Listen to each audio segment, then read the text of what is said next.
So I wanted to just dissect. I want to start dissecting the Bible a little bit so we can see where our mentals are. So we can see what levels we are on in vibrations, okay? So just a question today. Like I have always asked, what does the story Adam and Eve symbolize? Because when I read the Bible, I read it as it is in a spirit. It's a spiritual book. I read the Bible as a spiritual experience. Like everything happened was in the spiritual when it came to God and Jesus interactions. It was spiritual. So when we talk about Adam and Eve, the biggest thing that I get from the story is God was divinely guiding them the whole way. God placed Adam in the field to work, to harvest, to cultivate, and he also placed him with a helpmate because he realized he could not do things on his own.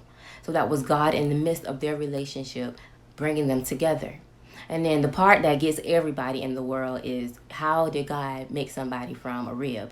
And so when I read that part, now, y'all, this is just me. I want you to ask for your own understanding of it.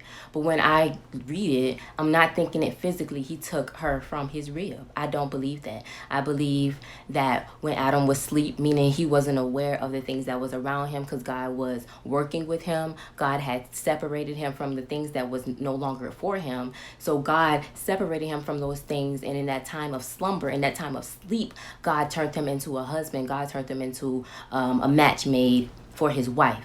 And with that being stated, it basically says that when you are on your journey with God, God's going to bring you your partner. God's going to bring you your divinely guided partner because you have already worked in the field. You've already found yourself. You already found your purpose, right? So basically, God was letting you know that within the Adam and Eve story, he was in the midst of them the whole time. He was the one that made sure that Adam had the best partner for him because they were divinely matched up. He divinely created Eve for Adam. Do you understand what I'm saying? Not saying that she came from his rib, but they were compatible in the spirit.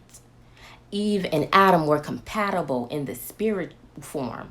So God have them to work together to help their children and their four children to be freed. Do you understand what I'm saying? What I mean by freed is to have their own visions, their own minds, their own thoughts, and their ideas, but they're living through God. They're allowing God to guide them divinely and to be in the midst of all of their decisions.